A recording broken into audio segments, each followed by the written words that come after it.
That is very, very, very close. Welcome to the League of Women Voters Candidates Forum for the contested races for the St. Charles City Council and mayoral races. Tonight is just the first of our 7 upcoming forums.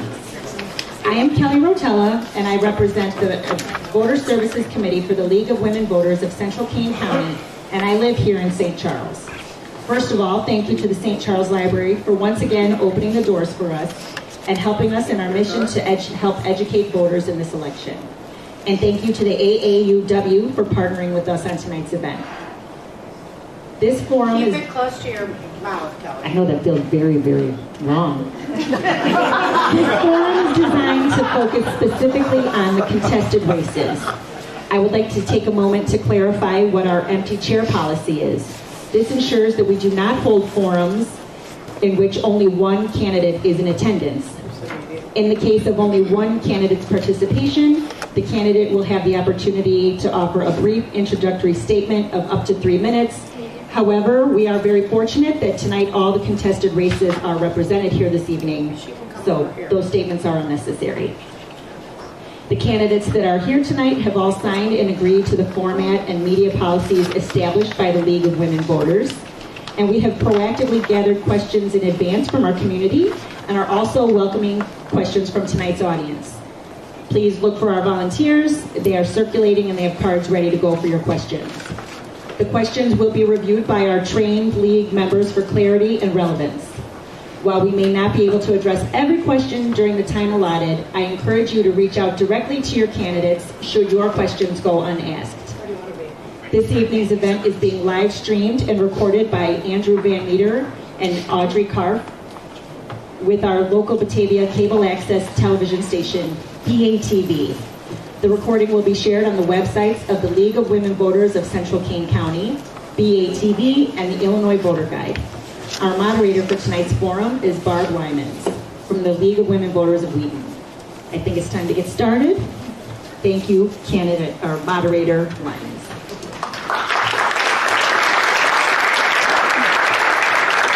Hi, thank you. Can you hear me, or I'll use my teacher's voice?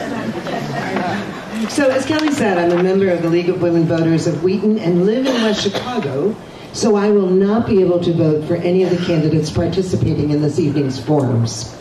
The League of Women Voters is a nonpartisan organization that neither supports nor opposes candidates or parties for any office. Providing forums is a major mission of the League of Women Voters so citizens can become better informed about the issues facing their community and to become better acquainted with the candidates running for office. The format for tonight is a candidate forum, not a debate. Candidates are expected to accurately represent the facts and their responses reflect their own views and opinions. We do hope that candidates will speak to their goals and plans and refrain from speaking about another candidate or what another candidate has or has not done. The candidates will begin in alphabetical order with their 1-minute opening statements. They will then alternate the order in which they answer questions for 1 minute. After the question portion of the forum, each candidate will give 1-minute closing statement. Members of the League will act as timers, and I will enforce the time limits. As a former teacher, I have great detentions candidate for you at my house, like snow shoveling, toilet cleaning, etc. Should each candidate exceed the time limit, I will ask them to finish their sentence and then move on to the next candidate. To our audience, I would ask those who are in attendance to please turn off your cell phones and other electronic devices. I would also ask that you be respectful and refrain from applauding or in any other ways demonstrating support or opposition to a candidate. And finally, to the candidates, everyone here and I want to say how appreciative we are that you are not only willing to serve in office, but who have agreed to be here tonight to share your goals and ideas. So let us begin with opening statements. Candidate Casper, you have 1 minute for your opening statement. Hi, good evening, everyone. My name is Dr. Robert Casper. I'm running for First Ward Alderperson. I'm really honored to be here in front of you all tonight to answer any questions you may have about me. A little bit about myself. I've lived here in St. Charles now for about 6 years. In that 6 years, I've just seen firsthand just how amazing this community is. My wife and I, we were getting ready to move to a new house a couple years ago, and we decided that we wanted to completely stay here. There was no reason we wanted to move. It's just an awesome place to live. By trade, I'm a family physician. I work with resident physicians in a teaching role. In that role, I spend most of my time looking at different opinions and making recommendations based on varying evidence and opinions that come in from experts. With that, I always have to consider the opinions of experts and their expertise in their roles. This is especially important in City Council, where we make decisions that will shape the future of our city. So I'm hoping to answer your questions this evening, and hopefully you guys consider me when you're filling out your ballot. Thank you. Candidate Silkaitis, you have 1 minute for your opening statement.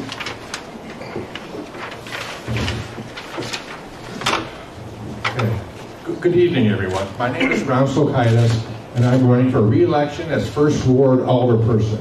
I want to thank the League of Women Voters and the St. Charles Library for hosting this forum. I want to thank the residents here tonight for being here. I am a lifelong third-generation resident of St. Charles. My wife and I raised our 4 daughters here, and I'm proud to call St. Charles my home. I'm running for re-election to continue to make St. Charles a welcoming, vibrant, and beautiful city to live in, and to maintain our excellent city services. My goals are to make thoughtful and responsible use of the old police station site, to get the Charlestown Mall site redeveloped, and to see continued progress on the redevelopment of the former Pheasant Run property. One of the most immediate concerns for the City Council is the option to renew the contract with the IMEA, which currently supplies our electricity for St. Charles. This is an important issue concerning how the city will address our future energy needs and available energy forces. Thank you. Candidate Binder, your 1 minute. Well, have to share. Can you hear me? Oh, okay, good. Well, as everybody has said, and I think everybody's going to say, is good evening. Thank you, everybody, for being here. My name is Ryan Bongard. I'm the 2nd Ward Alderman. I'm the chairman of the Government Services Committee, liaison to the Business Alliance. A little bit about myself. I've been here since 2009. My wife and I love St. Charles. Was the only place that we could agree upon when we were looking for a home. We have 4 growing sons, East, Redling, Munhall. I am the Chief Executive Officer for 1221. I have a master's degree from the University of Notre Dame.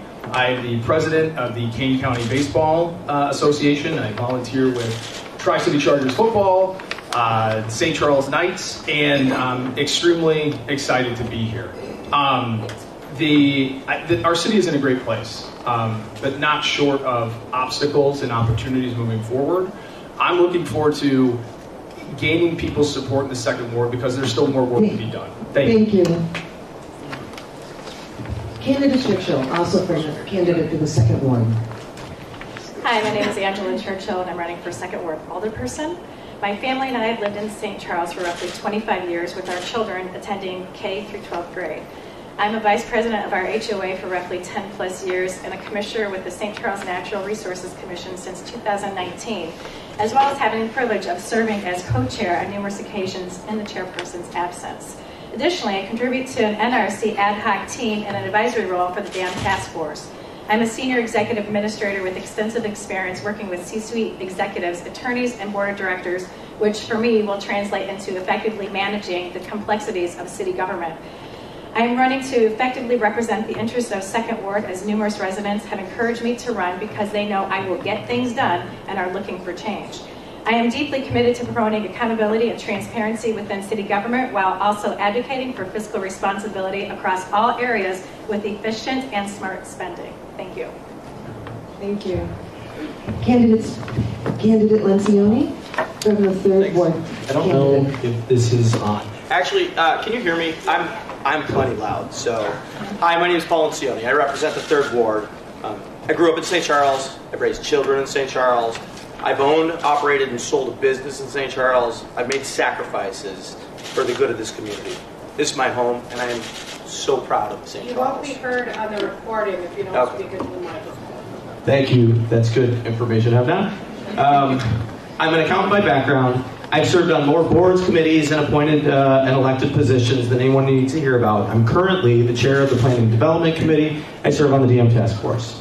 I've been a big part of most of the conversations which have shaped our community for the past 25 years. Our city's in good shape and getting better. I'd like to continue that work. I'm looking for support on April 1st to represent the 3rd Ward. Thank you. Candidate Spellman for the 3rd Ward. Thank you, Lee. Can you hear me all right? I'm Vicki Spellman, a candidate for the 3rd Ward for City Council, the hotly contested 3rd Ward, my 2 opponents. I lived in St. Charles for 17 years. I have 3 children in their 20s now, 1 at home, 2 down, 1 to go. In terms of my civic experience, I currently serve on the St. Charles Liquor Commission, and I serve on my community HOA. In terms of my professional experience, I am an executive vice president at my advertising agency. I have over 30 years in communications, and I think that would be a valuable asset to the City Council. In terms of why I'm running for City Council, I think the next 4 years are going to be among the most important in our city's future. Many important development decisions will be made. We have some pretty thorny budget decisions to figure out, and I would like to make sure that the voice of all residents of St. Charles are represented in those important decisions. Thank you. And the 3rd candidate for the 3rd Ward is candidate Weibel. Hi, my name is Carolyn Weibel. I was raised in St. Charles since 1978 and lived here on and off most of my life since then. I'm running, obviously, for the most contested 3rd Ward here. In that time, I've clocked 20 years of Fortune companies in sales, marketing, training management, then 15 years of civic service here in Kane County. D303, I went through an election in 17 and 21. I'm 10 years on the St. Charles Commission 708 board, 2 years on the Housing Commission, 4 years on the Youth Commission. So I know very well how the city works. I also did some work with the legislators here in Kane County, both in state senator and legislation, and also created some of the boards that exist still here in the county. I believe I've always served for the constituents as an altruistic servant, and that's something that I would like to continue here with the city. Bring those qualities to the alderperson of the 3rd Ward. Please consider me for your vote on April 1. Candidate for the 5th Ward, candidate Douglas.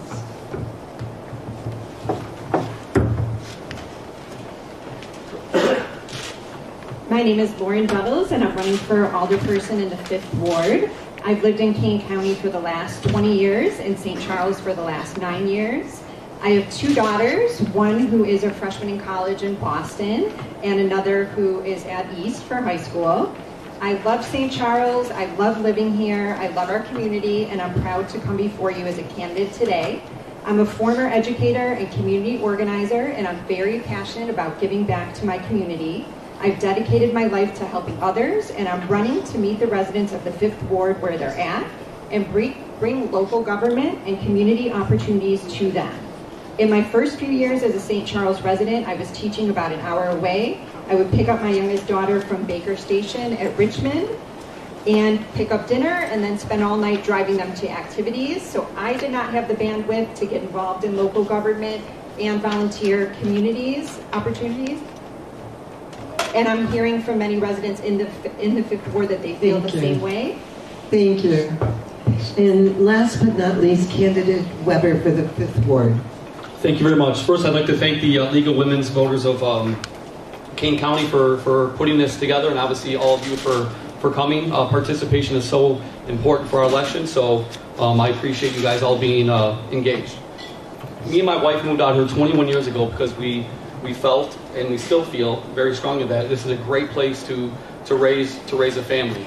And after being here for 21 years, and now that my kids are getting older, I want to make sure that we can preserve and continue to enhance the quality of life for all of the residents that reside here.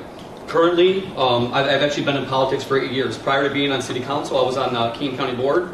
I was had leadership roles in many committees there. Now, prior Planning and Development Commissioner, as well as currently Chairman of the Government Ops Commission, and I also represent the City of St. Charles on the TRICOM Board. For those of you that don't know, that is what handles all of our 911 and emergency calls. So I'm here to get reelected to the 5th Ward, so I appreciate you all being here, and I look forward to answering your questions. Thank you. Candidate Silkaitis, we'll begin the first question with you. And the question is, how can the City Council improve or enhance transparency? Well, I think that we can always do more. We have information on our website, but I think there's always room for improvement on how we make decisions in government. And I think we can do better. I'm all for transparency. I just think we can have more information out there, more information for the public to see, mostly when it comes to the financial part of the city. Thank you. Candidate Weingart, same question. Thank you. So transparency to me is a little bit of a tricky word at times. I think you're not going to find a candidate up here or on council that doesn't agree that that government has a responsibility to be transparent to its residents, to businesses, etc. I think the city does a lot in terms of information sharing, trying to get that data out there. I think the ways that we can improve, perhaps being more transparent, is being more accessible. Is finding out from residents, from business owners, what specifically they feel like they're not getting. What data might they not have access to? What discussion points do they want to be spending more time on, so that we're not the ones providing information that they ultimately feel like isn't effective for them, and now they feel potentially like, hey, you're not telling me what I need to know or what I want to know. So finding a better way to partner with residents, the business owners, to say, you know what, this is the information that we're supplying. Are we close? Is there something you're not seeing that you want to see more of? Because we can always do better. We can always find that way there. Thank you. And candidates, we've had a request from the audience in the back that they would like to see you get more exercise tonight. So if you wouldn't mind standing as you answer each question, they'll be able to see who's speaking. So thank you. Candidate Churchill, how can the City Council improve or enhance transparency? Well, I do know that the city recently just redid their website, and although it does look pretty, it's really difficult to find things. I've had numerous people do searching and trying to find the simplest things, and if you don't know certain keywords, you will not find it. It will not come up. So then you have to call, you have to ask, you have to do some extra research, and it gets really frustrating for everybody. So I just don't think it's transparent. Not even enough. So I'd like to see that change, and just more openness, more communication, and just talking to people on a regular basis, not every now and then. There just needs to be more of it. You cannot have enough transparency, in my opinion. Thank you. Candidate Lencioni, your response to the same question. Thank you very much. Ideas or ways to improve or enhance transparency. Well, I believe there is a lot of transparency. What we need is engagement. We need alder people. I mean, and when you talk about the city, you're really talking about people. I mean, we aldermen need to find every way that we can to get out in front of our residents. We've just started in the 3rd Ward holding quarterly town hall meetings to make sure that we're getting out in front of residents, listening. And it's incumbent upon the people who are serving to go and, form relationships, make sure that you're always open and available. So that when somebody knows they have a problem, because what happens is people are looking for transparency, they're wondering why they didn't know something, because they have a problem. But really what you need to do, they need to know who you are, they need to know that they can trust you and come to you. So it's really, it's about leadership and always being present. So, thank you. Thank you. Candidate Spellman? I certainly agree that transparency is an incredibly important value for any community, and if the question is being asked, perhaps there still is an opportunity to improve transparency or the feeling that there's transparency in our government. In my career in advertising, I can hopefully help with communications. I agree that's an important opportunity. One thing we might consider doing is pushing out texts to the community. Right now we can push out emails, we have an email newsletter you can sign up for, and I think those are wonderful tools, but perhaps we can also push out more communications. Starting with emergencies, important weather alerts from the city, electrical outages and so forth, and eventually expand to more information that you could opt into.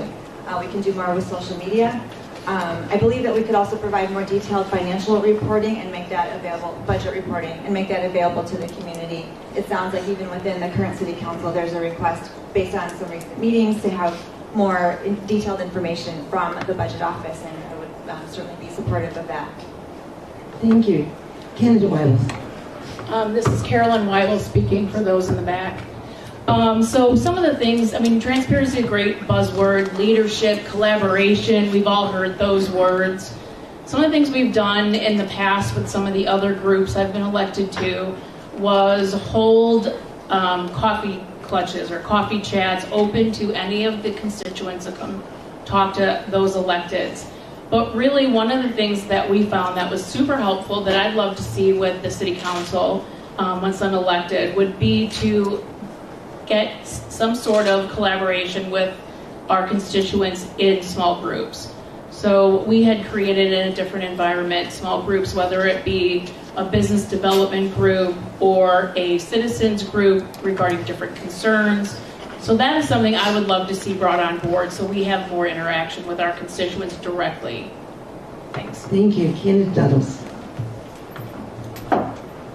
Thank you. I think the city has done a really great job with live streaming of the meetings. I think the problem is engagement. A lot of people are just busy and they don't have time to live stream or go to the meetings. And that's where I think having coffee with the council or some kind of very regular, every 3 months or so, having opportunities for your constituents to come and ask questions and hear what's going on.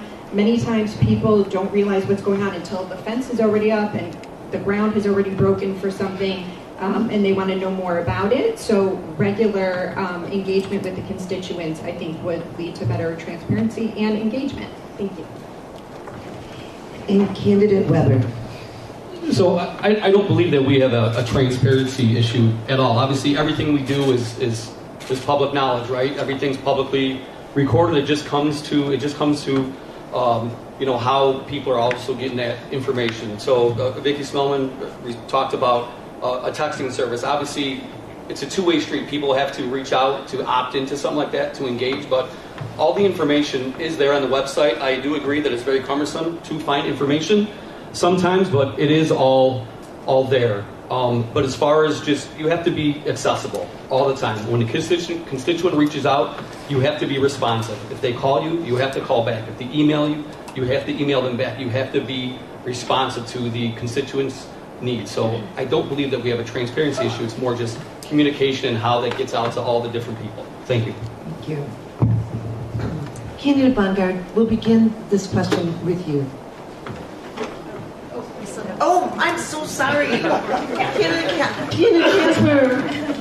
Yeah, so with when it comes to transparency, I agree that our government has done a fairly decent job. I do also agree. I was going through the website in the last few days here, trying to just pull up some facts and figures and numbers, and the reality is that it is kind of difficult to find those things on our current website. That's more of an optimization thing that can be worked on through an IT department. That's not too difficult.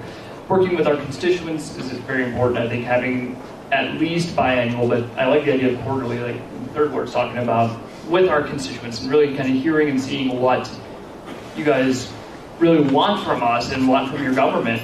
And the last thing, though, for me, I think is transparency also involves being able to understand what's being put out there, the information. So having information in multiple languages is an important thing, and also having information like financial things. I'm not an accountant. I don't necessarily know all the details on that stuff. I would like to see that in more plain language for all of you to be able to make an honest assessment. Thank you so much. I'll be over to shovel your snow since I'm making this. Candidate Bongard, the questions will begin with you this time. Based on the information you have now, do you support or oppose the removal of the dams? Based on the information I have, I do not support taking out the dam right now. I think being on the dam task force, which I'm very supportive of, I think right now we still have a long way to go. We don't know what the impact is going to be. You don't know if you remove it, what are water levels going to look like? What is the community relies on the Fox River through our downtown in so many different ways, which I know everybody's nodding right now, so I won't go through all of them. But I think that's not to say down the line if you wanted to pursue an active river project, if you wanted to look at something that you shouldn't do it. But I think at this particular moment, if you're saying take the dam out, don't take it out, I would not take it out. I would continue to pursue getting answers to the questions because it's such an important part of what our community is. Candidate Churchill? There's probably not one person in here that does not love that dam. It's an amazing dam, and it's truly mesmerizing. The backdrop, I mean, it just sets the tone. It's great for pictures, and it's, who doesn't love the sound of it? It's just wonderful. I love it.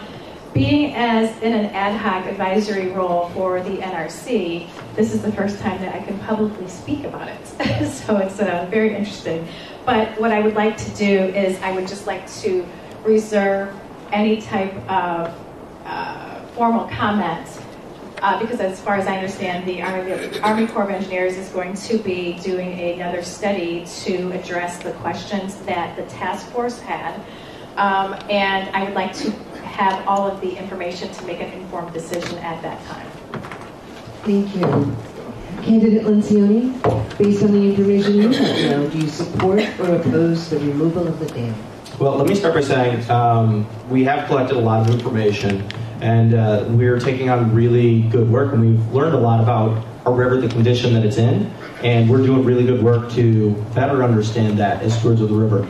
But to cut to the chase, there's a lot of things to be considered, but no, I cannot ever imagine being in favor of removing the dam. It's a vital part of the character of St. Charles. A lot of people don't understand how many ways it participates in the everyday life of our entire community. I think it's incredibly important. Cost of ownership is not high, as we can tell. So that's it. There's a lot of things to be considered. There are ownership questions. It can get a little complicated, but no, I cannot imagine ever being in favor of removing the dam. In Candidate Spellman, same question. Perhaps this is not as controversial an issue as we all thought. I also do not support removing the dam at this time. Even the Army Corps of Engineers, which originally recommended that we remove it and asked us to do so very soon and take over, has said that they are going to do another report. And we're waiting for that study, and that is still some time to come. So it would be irresponsible to make any moves to remove the dam right now. There might be some interesting things we can do over time when the dam eventually needs to be repaired or rebuilt, where we might change the character of it. Always keeping in mind that the Army Corps of Engineers report was based entirely on wildlife, which are incredibly important and part of what makes St. Charles so wonderful, but it did not take into account the fact that there are homes and public properties in our downtown that would be affected. So they're redoing that report, I understand, to take those issues into consideration, and we'll need to rethink about it then, especially when the task force comes back with their recommendations. Thank you. Candidate Weibel? This is Candidate Weibel. So I would like to just share that the dam has been in our family for the entire time that we've been here since 1978. So my emotional connection to the dam is that my father fished in the river every day he could until he retired in 1992, and then he fished in the river every day. My dad passed away in 2009, so it is a very big emotional connection for me personally. On a professional level, I've reviewed the reports regarding the dam, and the author of one of the reports from the dam actually works for an outdoor equipment company. So I'd like to see some of the reports be less biased about removing the dam. So I do not support taking out the dam, and I'd like to see more unbiased information come through. But I do think at some point, for unbiased ecological reports, we could adapt it for ecological reasons. Candidate Dallas. I also at this time do not think that I'm not in favor of removing the dam until the Army Corps of Engineers report comes out again with more information. I know that they have removed the dam in Carpentersville, and they're currently doing some rehab. So if we do need repair or restructure, we can kind of look to them to see how they've done it and have that as an example if we need to make changes to our dam in the future. Candidate Weber?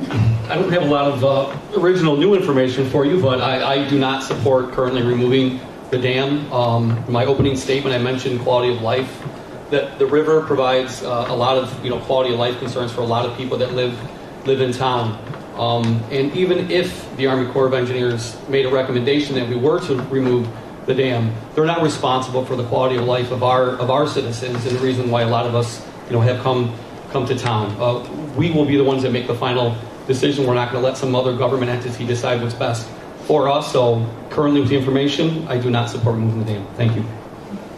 And candidate Casper. As it currently stands, there is definitely more information that is necessary before we make a final decision. I, right now, would definitely recommend keeping the dam in place.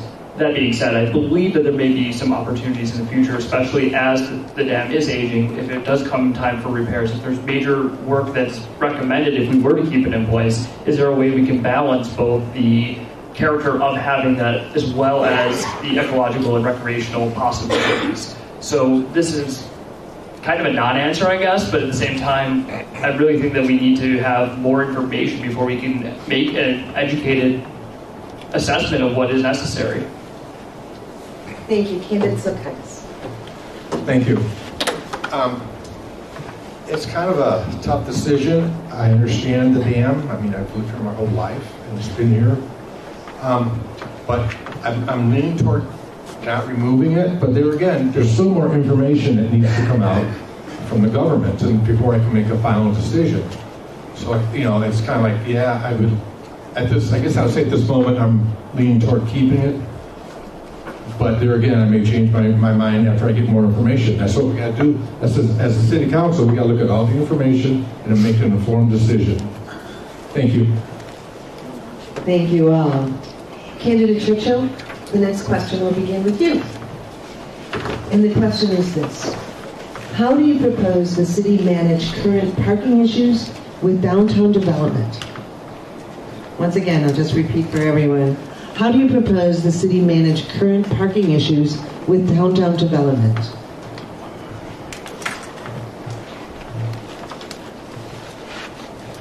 I think that there's several public parking locations that the city could develop and just add on top of, start creating a little bit more parking garages going vertical. With what the space that they have. So to try to preserve any type of buildings, not in favor of getting rid of a building to put in a parking lot. But I do know that there are public parking areas that could, put maybe 1 or 2 levels, 3 levels, I'm not sure, it depends on the location, that might help alleviate some of the parking issues that we have. Thank you. Candidate Lencioni. Thank you very much. One of the most important things that we need to do to better schedule our parking is making sure that we have the right people parking in the right places. We have, almost always, we have over 100 spots on the top floor of our parking deck. We have a tremendous load of cars from employees, which is long-term parking storage, that are where we have cars that are sitting where ready retail traffic would be, and short trip destination parking should exist. And those are policy decisions. We need to continue to do things like providing parking counts, letting people know how many spots are available in different parking areas, making sure that we have communication as you come into St. Charles where there is available parking, because we have available parking. It's just not obvious where it is, and we need to direct people better. We also need to change our traffic patterns and our lifestyle patterns to make sure that we're putting the right cars in the right places at the right time. Candidate Spellman? Again, as an advertising person, I would like communications to be part of the problem. When I drive around St. Charles, I do often see empty spaces and cars circling while there's some secret lots sort of tucked away here and there. And perhaps we could have more places on our website, an easier place on our website to find where you can get parking. Perhaps we can invest in some technology to provide real-time information. There's apps we can perhaps share information about to provide real-time information on where parking is. I would also love to discourage people driving if there's a way to do so. With development, which we want, comes parking and cars, but perhaps we can think about creating a trolley or encourage walking, make sure we have it very pedestrian accessible throughout all parts of our downtown and the nearby subdivisions, so that perhaps we can encourage less cars as well. Thank you. Candidate Weibel? Candidate Weibel here. I do agree with my colleagues, actually, in the 3rd Ward, that we do have secret lots. And some of us that maybe have been here a while do know the secret lots. And we should be sharing them with people that are newer to the area. So they need to be identified and highlighted for everyone that is in St. Charles and comes to visit St. Charles. I think we need upward mobility in the lots as well. But I do want to highlight just for a moment some of the ADA parking needs that we have in the area. So we do have, I know we have the exact amount of ADA spots because we are in regulation, but it doesn't mean that we can't have more. I think the ADA parking is difficult to find, and some of our curbs are not necessarily in compliance with ADA. So I'd like to see City Council and the city be a little bit more, kinder to our ADA friends. So, thank you. Thank you. So, Candidate Douglas, how do you propose the city manage current parking issues with downtown development? I do agree about having better communication with the parking that we have available. It would be nice if there were notifications where you can see how many spots are available so you don't have to go into a parking garage that maybe does not have spots available. I also, Vicki, you took my for that trolley answer. I would love to see something like a trolley where people don't have to park directly in the downtown, but they could maybe, have a meeting place with their neighbors and take a trolley downtown. So I think that there's other options, but I think we do have plenty of parking in the downtown area, but the communication of the parking that we have available could be improved. Thank you. So we've spent a lot of time on City Council, obviously, discussing parking. Some of the things that we did last year, we commissioned a parking study to verify what everyone felt like in town, that there wasn't a lot of parking. And from that study, it did show that on the west side of town, there was a little bit of extra parking. The east side of town, this side is very dense. I would like to see in the very near future the ability to have some additional parking added to this side of town. But one of the things that we've done as a city, we're going to pursue getting parking spot counters put into the parking garage. As Alderman Lencioni said, oftentimes on the top deck there is available parking. But if somebody who's coming from out of town, and we have a lot of commuters that come here to solicit our businesses, they do not know that there is parking available. So if we had counters, they would know to get utilized more. So thank you. Candidate Casper. So I do agree with the parking counters. That was one of the first things that came to mind in terms of that. And just having good available signs along 64 to help guide people to where lots are in a much more robust way, so people are aware of areas where, one, they can park, and two, how many spaces might be available. But also, one of my major platforms is actually regarding pedestrian access and improving pedestrian access throughout the city. I believe that a vibrant town isn't just a drivable town. It's a town where you can walk to the stores in the downtown area. It's a town where you can ride a bike. It's a town where you can go out and ride a bike with your kids.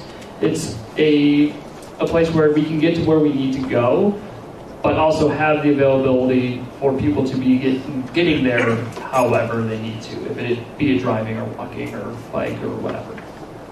Candidate Sokaitis. Thank you. Okay, parking. During the week, yeah, it's easy to find a spot. On the weekend, on a nice 70-degree day, at least on the east side, by the parking deck, there's parking lacking in St. Charles. I've been there, I've done that, and I've had to find park blocks away, which is fine, which is good. I guess in one sense, a lot of people are here, but we need to figure out where to put them. See, we've had the parking study done. They made some recommendations. The counters, I think, are a great idea, like they have at O'Hare Airport. So there are definitely ways we can find and identify any available parking, but on the weekends there is a parking problem. Thank you. Thank you. Candidate Bondurant. Wow, going last is really hard. I'm dying over here. I'll try and I'll briefly go. We have a education awareness signage problem, right? So many people over here said the same thing. And Friday night it's really hard to find parking, but there is parking available. So what we have to go and focus in on is what I would call vision of what you want your downtown to be, because that's going to tie into what type of parking demands do you have. If you are trying to draw people into your downtown space because you have restaurants, bars, retail, well, then you're going to need parking to match that. If you want, smaller versions of that, or you're currently happy, well, then you're going to have to find the parking. I am not supportive of the city investing. I mean, if you look at how much it costs to invest in building parking, it's extremely expensive, and if that's going to fall on the city, that's really tough. But the big way to answer parking is what type of downtown, what type of city do you want to be? Thank you. I'll just add, I really hope you share with me the secret parking before Okay. The next question will begin with candidate Lencioni. Thank you.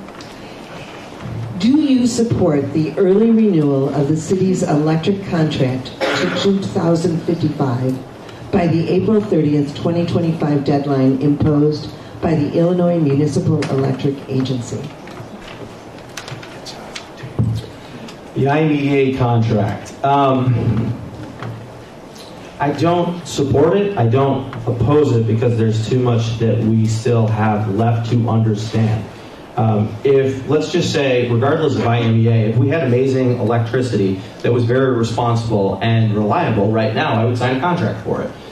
The amount of lead time that you need to make sure that you have electrical supply is significant. I mean, we're talking about the largest contract that we're going to enter into, but we don't know right now. We're not fully using our ability to negotiate with IMEA. We don't have pro formas on what other options are in front of us or any real engagement. So I will not support signing a contract until we have full information. We can come to a full understanding. So regardless of the dates and times that is hit, I'm not date bound or time bound. I'm not afraid of those things, but we do not have the information in a way that we can make that decision right now, and there are more options out there that need to be considered. That's where I stand on that. Candidate Spellman, your response. I do not support renewing the IMEA contract 10 years early for an extra 20 years without clear benefit to us, which they have not provided. They have not provided clear assurances as to what that would give us. Right now, they are, I believe, 80% dependent on one coal plant that is the top coal-producing polluter in the state of Illinois, and I believe in the top 10% in the United States. We in St. Charles are so lucky to benefit from a wonderful natural environment, and I just don't think that's right for where we should be getting all of our power if we have choices. I would very much support hiring an energy expert to come in and consult with the City Council to help advise us as to what some options are, and to either find ways to influence IMEA to find alternate sources faster for us, or ideally find completely different, more sustainable sources for St. Charles. Thank you. Candidate Weibel. This is Candidate Weibel. I will say that you took a couple of my good points, but I still have plenty on this topic. So I do not. You have 1 minute. I know. I do not support renewing this at this time. In dealing with the other boards I was on, you absolutely need to get competitive bids. So there's no reason why we should not be spending years with RFPs, going through other agencies and then bringing it into a consultant and reviewing it all. Also, with the new administration coming in, we have new regulations and reforms with this new administration that we have to think about and be cognizant of and be aware of. And also, IMEA is a 501c3, which means that no one is auditing their books, meaning no one is looking at their financials. So we have no idea why they're pursuing an increase in their request. So we really have to look at other options or investigate their option at the very least for a long time. Thank you. Yeah, I could have gone on longer, trust me. Candidate Dulles.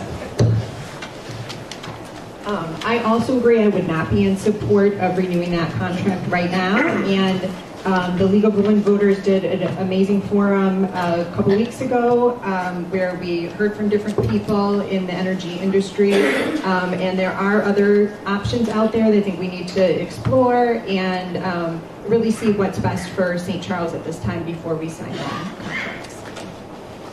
Candidate Weber, your thoughts? So we've been discussing this for months now on City Council, and we've all collectively on the council have all said let's continue to get more information. If I were to tell you right now, if I were to vote in support of it based on information that we've received over the past couple of months, I would not be in support of renewing it right now, but I do know that at the end of the day, we have to provide reliable, affordable electricity to our constituents. But I still want to gather more information, and I feel like there's a lot of strength if we work with the other communities that are members of the IMEA. I feel like we have strength in numbers, and I think that it's starting to happen. So thank you very much. Candidate Casper. As things stand currently, I would oppose the signing of this contract early like this. Primarily, I look at it in the sign of, why are they approaching us 10 years early? It seems just a little bit odd to me. If somebody came to me with a similar offer for some other product, I'd be a little bit nervous about why you're trying to sell me on something this quickly and this early. Also, when we look at the ecological impact of just having most of our power coming from coal sources, we're benefits of this electricity, but at the same time, folks in Washington County downstate, they're at higher risk of heart attacks and strokes because of the power that we're getting. And I think that that's something we should also keep in mind and keep apprised of. Thank you. Candidate Sokaitis? Thank you. At this time, I am opposed to extending the contract because we don't have enough information yet. I want to know more about what are alternative sources. Are there renewables out there? There are other companies out there. We don't have this information yet. And if I don't have the information, I need to have it so I can make a good decision. I understand we need our electricity in St. Charles. Everybody depends on it. I want to make sure we do the best we can for the residents and for the environment. Thank you. Thank you. Candidate Bunker. Thank you.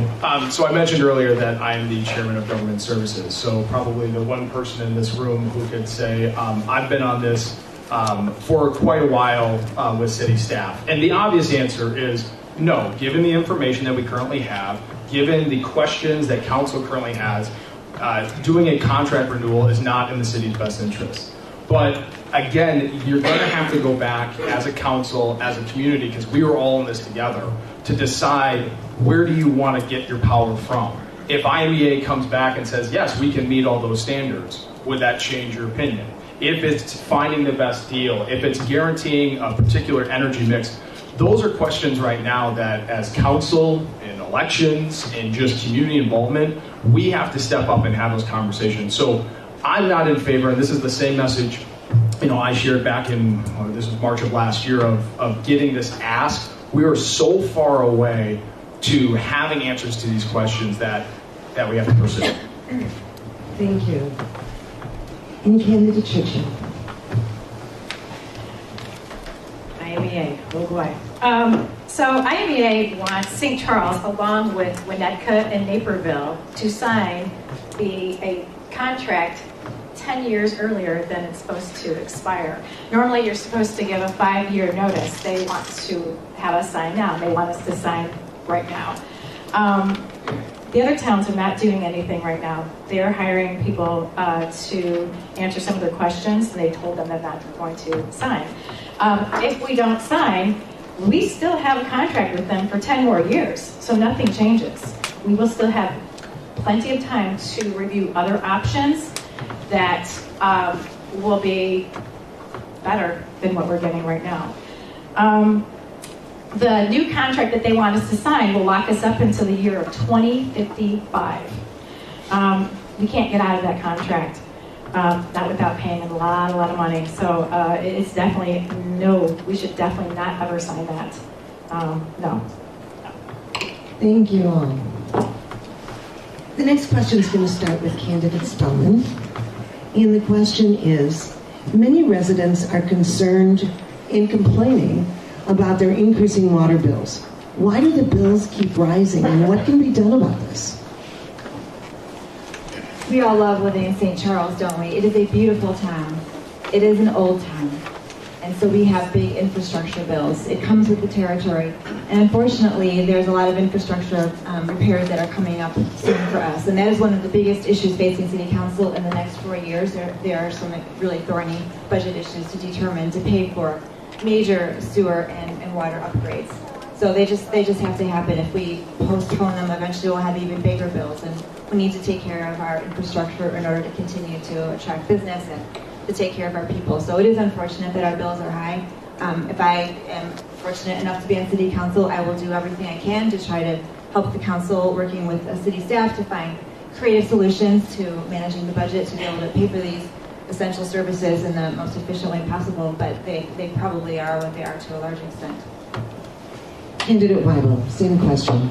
Thank you so much. This is a question I feel very passionate about as well. So on my page, which I'm not going to talk about, but I showed a picture of our brown water in the 3rd Ward. So in particular, on the Western Ward, we have a water problem. So I've met with the Public Works several times over the last several years. And what's happened is water's not sexy, right? The last several councils have not approved a 20-year improvement infrastructure plan. So everyone has kicked it down the road, and you have aging a water system, 130 years. Some of those pipes are wood, some of them are very old and probably not good for us, good for our children. And you can't continue to just kick an infrastructure problem down the road. It has to be maintenanced. Our water bills are going to increase, but we also need a city council that is going to deal with it. Thank you. We can't ignore it. Thank you. Candidate Douglas? I would just second what everyone else has said. This is an old town. We do have improvements that need to be made, and that is part of the reason why we have the high cost. Also, I would be interested in maybe getting a grant writer for the city and looking at ways that we could obtain grants to try to keep those costs down for our residents, especially as we continue to replace the lead pipes and water mains and maybe expand to build an 8th well for St. Charles. Thank you. Candidate Weber, get you. Yes, thank you. So, water, obviously, it's something that we use every day, and something that we don't necessarily see what's going on underground. But we do know that on both sides, we have to pull it out of the well so that we can use it and drink it and consume it, and then we also have to treat it when we're done using it. And it's very expensive to do both in a compliant, safe manner. Recently, the past couple years, we did a huge infrastructure upgrade as far as the treatment of the wastewater on the west side, and now we're having to, go through and start to update things from the downtown out. Yes, it's going to be expensive, but as we know with things that have happened recently, water is critical to our livelihood, and it's something that I would never want to shortchange, and make sure that we do make the necessary investment to make sure that it's safe and we're treating it safely. Thank you.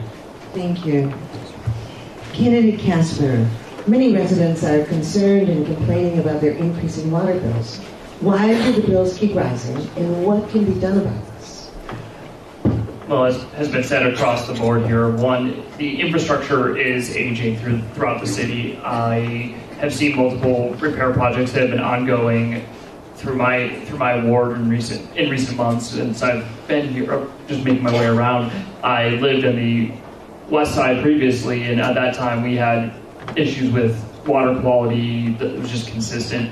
I think that we do need to make these investments. In terms of how we fund them, however, I think is where we need to be looking at creative sources, whether it is looking in the budget, if it is looking at grants. We need to make sure that we make the appropriate changes, one for our water safety, for our water quality, and just for the overall reliability of it as a resource.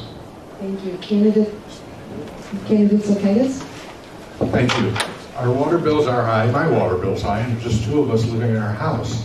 Now, part of the problem and part of the reason for the increase is that between the state and the federal government, they are mandating that we upgrade our water system. So we don't have a choice in the matter. Unfortunately, someone does have to pay for it. Unfortunately, it's the taxpayers.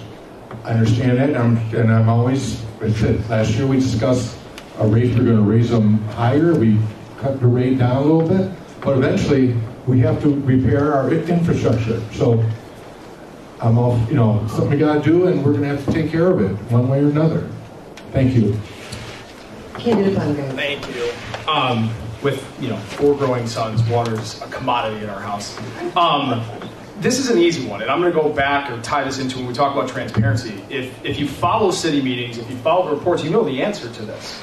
It's hard to pass incremental spending, budget increases for water, for utilities, because it is expensive. The challenge that you're running into is prioritizing this for something else.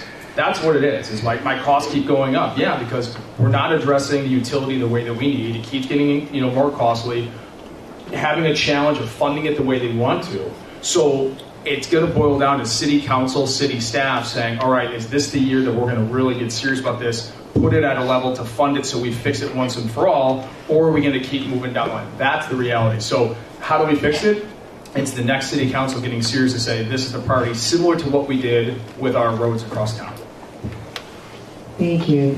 Candidate Churchill. The first part of your question is, I don't know. I'm just like you. I have no idea why our water bill keeps increasing, because as far as I know, the infrastructure hasn't changed. And it has to change. Unfortunately, that will come to the expense of taxpayers. I have a lot of issues with my appliances where I'm constantly having to change them, buy new, get them fixed because of the hard water issue. I would like to see it change. I have no idea what that's going to cost. So what I would like to see is for that to be explored, to be 100% transparent with every single person in this room and into the city of St. Charles, so that we know what we are going to get into to have to fix this problem, because it's a problem for a lot of people. Candidate Lencioni. Wow. Okay, so this is actually a tough issue. I'm going to take this a couple different ways. I don't know about transparency, but this is going to take vision. Our water bills keep going up because we're an old city.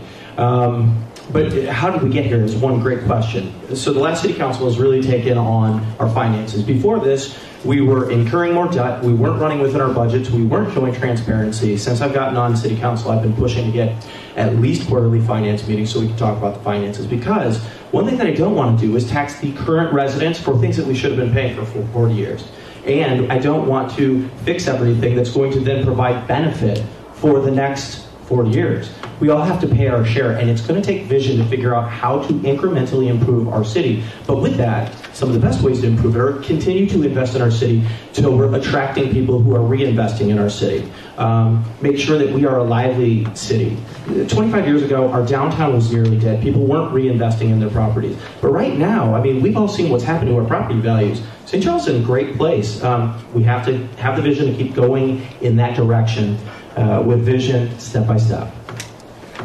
Thank you. Our next question is going to be starting with candidate Weibel. And it's kind of a two-part question, so I'll read it twice.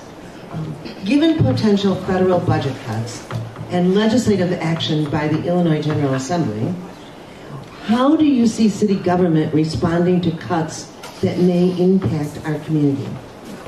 So, given potential federal budget cuts and legislative action by the Illinois General Assembly, how do you see city government responding to cuts that may impact our community? Okay, so this is something that unfortunately this area is very familiar with. The state of Illinois is great with budget cuts towards education, towards civic cities. So the one thing we could do in our budget is do a budget analysis. I don't think this city has done that in the recent past. When I watched the budget review on Monday, it did talk about strategic goals, but it didn't really state what they were. They didn't go over the P&L, so I'd love to see a more specific, broken out budget, because for us as a city council to look at what we need to cut, it needs to be informed by staff exactly what's in it. So when you're trying to lean out a budget, you have to know what's in it. You have to do the analysis before you look at setting the budget for the year. Candidate Dallas. I will say when I was at the financial meeting this week, I think that the city is doing a really great job about being transparent about upcoming costs, and I think they're doing a good job with their budgeting right now. I'm not sure exactly. I guess we don't know what cuts may come up.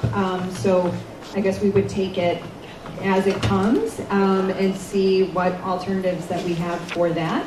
I can't answer without something specific. I'm not really sure. Thank you. Candidate Weber.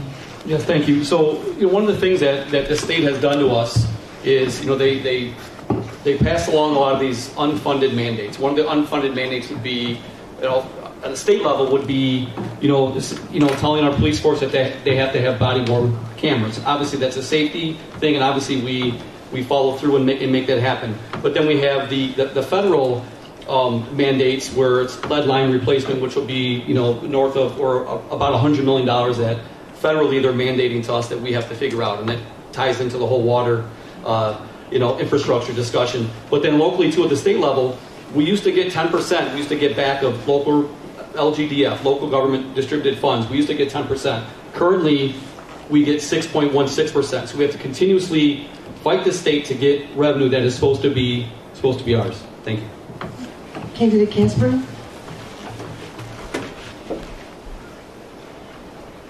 Having attended the budget meeting on Monday, I was struck by the balance of where our funding as a city comes from.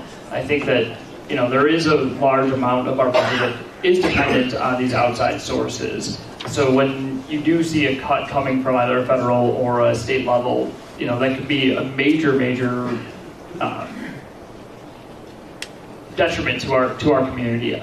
In terms of how we balance that out, I think it's one, while we're able to, I think investing in the major projects that need to be done earlier, so that way, we're not kicking that can down the road like we've been talking about. So that way we're not facing that further cliff while we're looking at maybe lower budgets, lower income for the city. Thank you. Candidate Zokaitis. Thank you. Well, when the state or federal cuts funds, if we want to maintain services, the money has to come from somewhere, unfortunately. Now, that doesn't mean we can't make adjustments to our budget, which we have done before. And I'm sure we can always do better. I believe in going through our budget real close to see what we can do that is essential for the run of the city of St. Charles and doesn't affect the residents' life. Thank you. Candidate Bonke. Thank you. So this is an easy one. Washington and Springfield are absolutely easy targets when it comes to budgeting, when it comes to finances and being forced. But I'm going to tell you right now, the simplest way to answer this, the simplest way to tackle budgets is fiscal accountability for your city council people. We ultimately control the spending at the recommendation of staff. So be careful if you have city council members who are greenlighting spending but not greenlighting funding. And if you're going to tell somebody you can spend something, but you're not going to tell them how to pay for it, that's how you run into budget problems. That's how you get into situations where you have 30, 40, 50-year road replacements because you don't have the money, but you're telling them, yeah, we should fix our roads. The way you solve this is if you tell city staff that they can go do something, tell them how you're going to pay for it. And then just balance your budget. Hey, we don't have enough money, we can't get to that project this year. That's a problem. It's not Washington, it's not Springfield, it starts with city council. Thank you. Candidate Churchill, your response?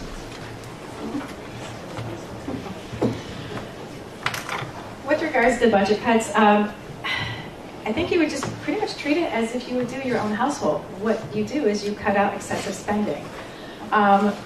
Sure, the nice things are really nice to have, and we would all love to have them, but when it comes to tighten that belt, you really need to be careful of where the money goes and how it's going to go further past what you spend it on. So I think careful consideration to how things are being spent would really just take care of a lot of that, and then just help with outside sources, with offsetting all the costs with potential revenue coming in from developments would be a massive help. Aside from that, helping, being able to review quarterly financials would be a help, but without them, it's hard to know what exactly to cut. So hopefully if I get on, I can do that. Thanks.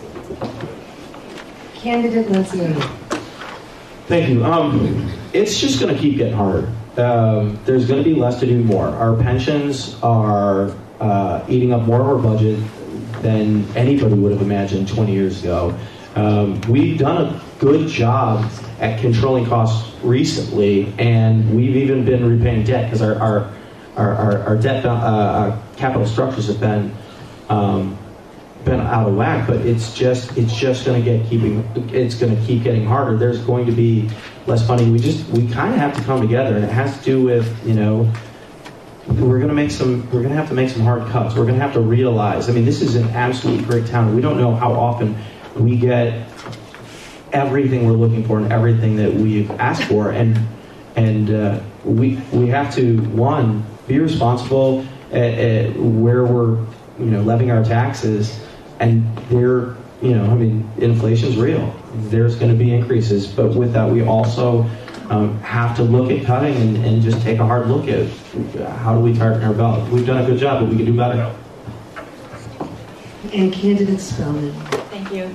Yeah, this is a real problem. I know, for just a couple of examples, the state of Illinois recently required that we no longer collect taxes on groceries. And during the COVID era, we received all kinds of grants and benefited from lots of funding. That way, that's not going to be here anymore. And we talked about infrastructure, pensions, lots of expenses are increasing. So what do we do about that? I think that one of the specific things we can do is work really hard on paying down our debt and making that less of an interest payment going out, and so that we can borrow as inexpensively as possible in the future. And belt tightening for sure. And I would also believe that there is going to be places we can find savings with careful analysis, greater transparency in the budget that we have now, so we can find places to identify some savings. Well, candidates, that was our last question.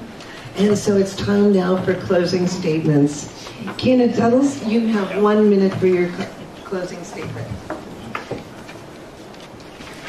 Thank you so much again for having us. I'm going to ask each of the candidates to make sure they stand and say what ward you are running in. Yes, I'm Lauren Duddles. I'm running for City Council Ward 5. Thank you again for everyone who attended today, and for League of Women Voters for having us.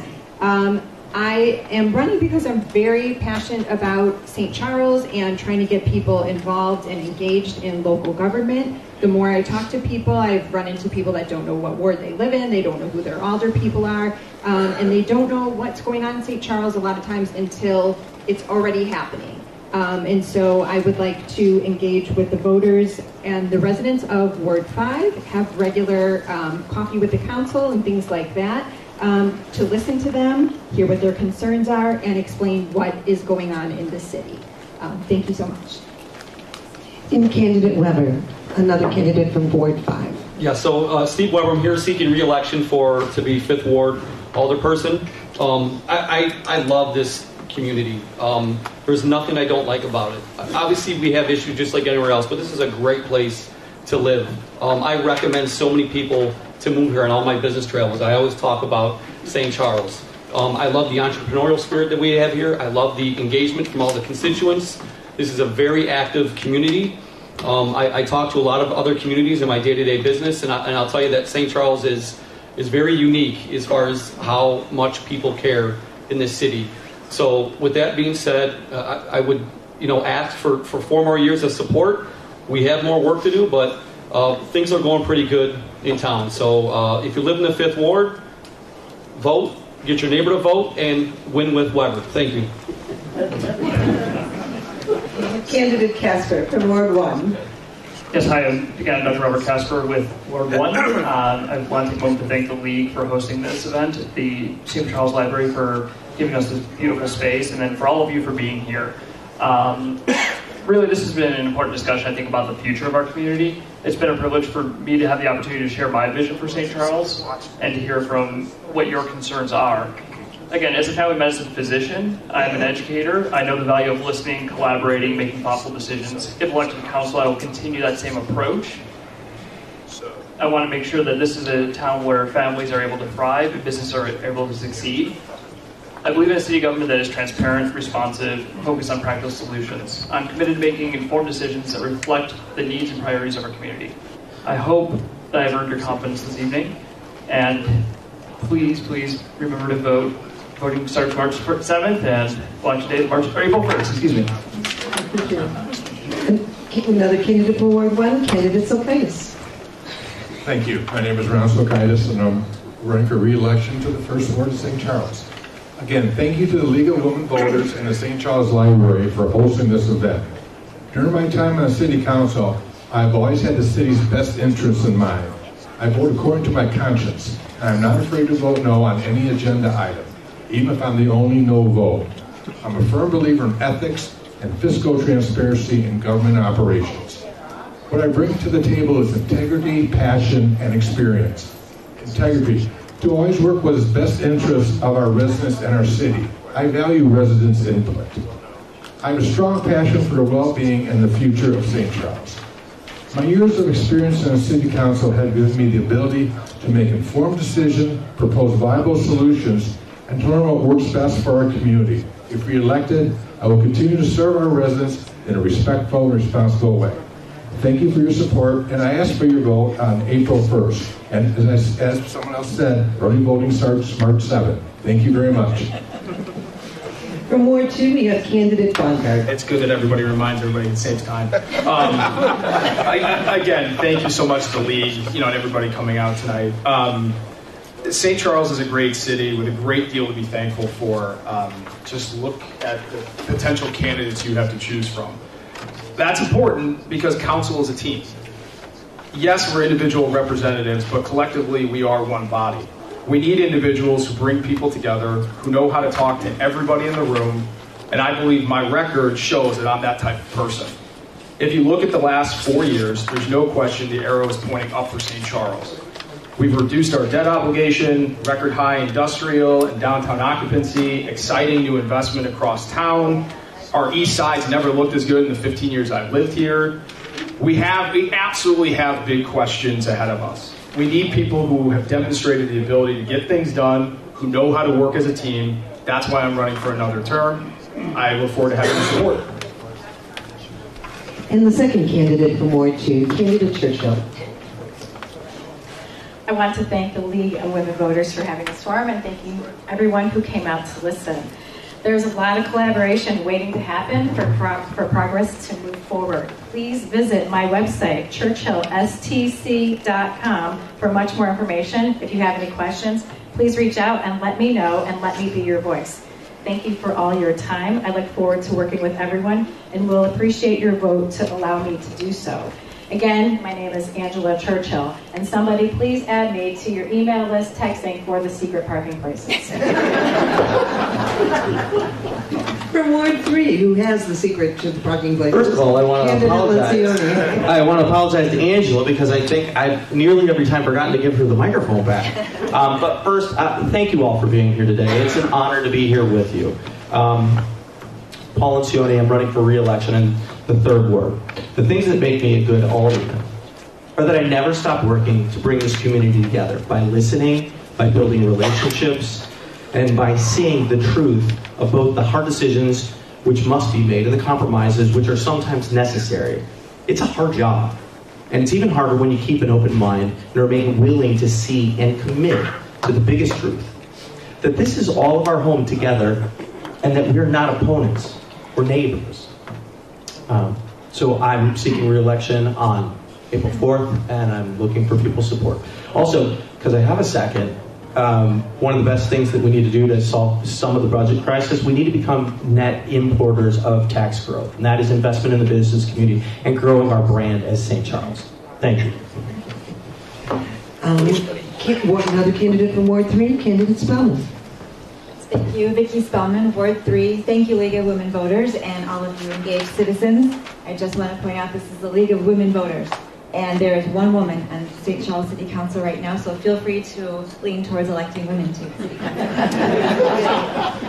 In my role in client service at my job, I am responsible for the client satisfaction, for managing the business. Whenever they call, I'm the one that they call. I have to pick up the phone and make sure that they're happy.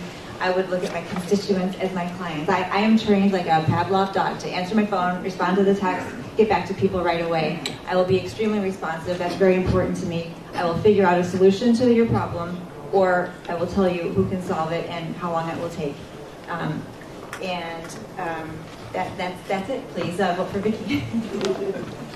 And candidate Weibel from Ward 3. Thank you everyone for coming out tonight. Thank you to our organizations that hosted. I know it was a cold evening, so I appreciate you leaving your warm homes. As I mentioned today, I had 15 years of experience in public service. Some people might say out there, oh, we want some new blood. And that's great. But I was called to action to serve because I saw a need in the 3rd Ward. We have some serious times ahead of us, and you need people with some serious experience. Experience in negotiating, analysis, budgeting, collaborating, leadership, governance, and listening to our constituents. As we move on, I'm just going to speak from the heart. As we move on, you're going to need someone who can walk you through this time, walk you through the changes that we have, and improve your livelihood. And that's what I want to do and continue to serve this great community that I grew up in, live in, and raise my family in. So please vote for me on April 1st. Thank you. Thank you. Please join me in thanking the candidates for their time and talents and their ideas.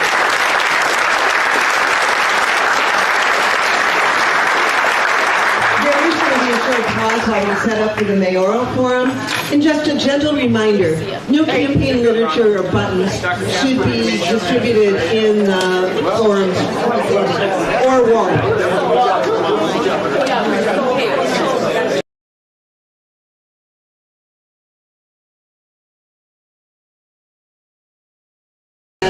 A good chance of getting one of those seats.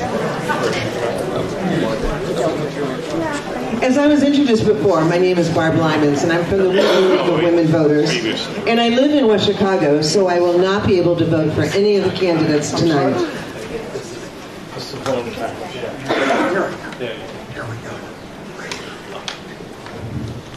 The League of Women Voters is a nonpartisan organization that neither supports nor opposes candidates or parties for any office. Providing forums is a major mission of the League of Women Voters, so citizens become better acquainted and informed about the issues facing their community and to become better acquainted with the candidates running for office. The format tonight is a candidate forum, not a debate. Candidates are expected to accurately represent the facts, and their responses reflect their own views and opinions. We do hope that the candidates will speak to their goals and plans and refrain from speaking about another candidate or what another candidate has or has not done. The candidates will begin in alphabetical order with their 1-minute opening statements. Then they will alternate the order in which they will answer questions for 1 minute. After the question portion of the forum, each candidate will give a 1-minute closing statement. Members of the League will act as timers, and I will enforce the time limits. Should a candidate exceed the time limit, I will ask them to finish their sentence and move on to the next candidate. To those in the audience, I once again ask you to make sure that your cell phones are turned off and your electronic devices are silenced. And I would also ask that you be respectful and refrain from applauding or in other ways demonstrating support or opposition of a candidate. And finally, to the candidates, on behalf of everyone here, we do want to say how appreciative we are that you have chosen to run for office and to be here tonight to share your ideas. So let's begin. Candidate Hull, you have 1 minute for your opening statement. Fantastic. Well, first of all, good evening. My name is Clint Hull, and I'm a lifelong resident of St. Charles, 32 years, married to my wife, Amy, and we have raised our 4 kids here, all D303 residents. My mom was an English teacher. My dad worked at St. Charles Kitchens. They were invested in the community, and they taught my sister and I at a very early age it was our responsibility to give back to St. Charles because of what St. Charles gave to us, and that's what I've done. Professionally, I've spent 32 years in the court system, first as a prosecutor, then as a judge, working directly with the St. Charles Police Department to protect and serve our community. Outside of professional, personally, I've been involved in the community for the last 45, 50 years, serving as park board president, coaching basketball and soccer for 15 years, serving on the Booster Club in a number of different ways. My favorite thing to do as a leader is to put together a team, work at serving our community and solving problems. I'm really excited to be here tonight. I'm excited to see all of you, and I'm excited to solve St. Charles problems. Let's talk St. Charles. Candidate Vitek. Good evening. Thank you to the League of Women Voters for hosting this candidate forum. I'm very pleased to be here. 15 years ago, I chose to move to St. Charles and raise my family in this very special town. I now stand before you, having had the pleasure to serve as your mayor for the last 4 years. Prior to that, I served as 4th Ward Alderman, and I've also been a youth commissioner, resulting in more than 9 years of municipal government experience. Experience does matter. We are on a roll since my administration took office, and I'm so proud of the many accomplishments we've achieved. From securing Whole Foods to downtown, starting the revitalization of the Eastern Corridor, reducing our general debt by 19%, which means the city is in a better financial position than it was before I took office. During my term, I've advocated for community engagement because responsive government is effective government. I specifically directed staff to develop task force, such as the Dam Task Force, the city's first pedestrian bike plan. I'm looking forward to this evening, and I hope you all leave here with a better understanding of my experience, my energy, and the excitement I bring to the role of Mayor of St. Charles. Thank you. Thank you. Candidate Hall, you might as well remain standing because the first question is for you. Okay. How do you define leadership? What role do you see the mayor play as a leader? Okay. Well, first of all, leadership starts with authenticity. Mic closer. You have to hold the mic closer. Right in your mouth. All right. Leadership starts with authenticity. People have to believe in you, they have to trust you, and they have to know that you have their best interests at heart. And it stops, or doesn't stop there, but it starts there. As a leader, you have to be a consensus builder. You have to bring people together to work on behalf of a team. You have to be willing to communicate and listen and accept and consider other people's points of view. And ultimately, when you make final decisions and you're making decisions on behalf of the community, as a leader, you have to make sure that you always have the best interests of the citizens of St. Charles in your heart. And so lots of different things go into that, but at the end of the day, it starts with authenticity and making sure that people understand that you are serving them for the right reason. Thank you very much. Candidate Hall? Vitek?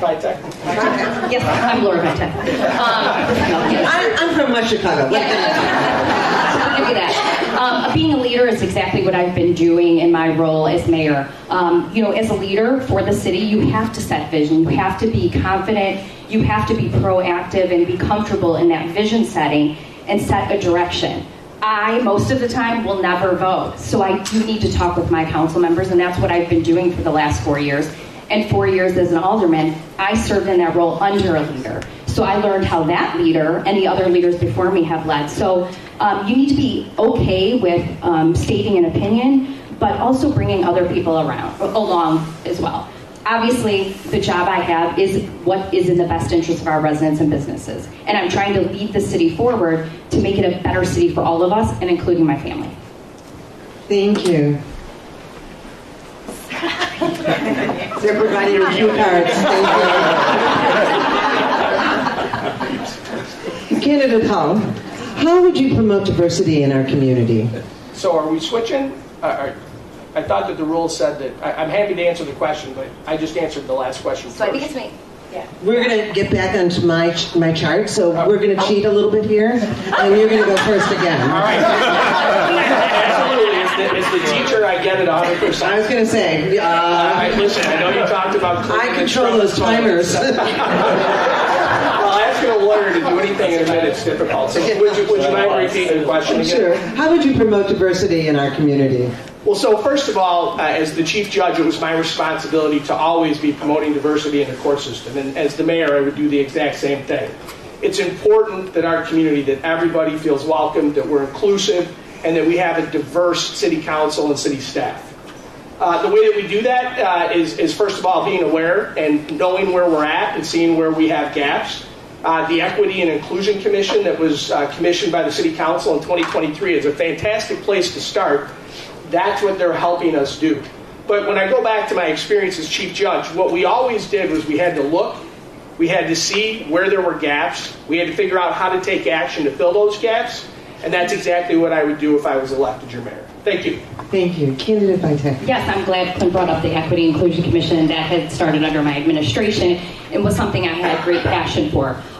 We're all diverse in this room, every one of us, but equity is a room of equity is not necessarily always the case. So for the Equity and Inclusion Commission, it was important that all people in our community feel equal, feel involved, feel included in their community, and that was something that I have a lot of passion for.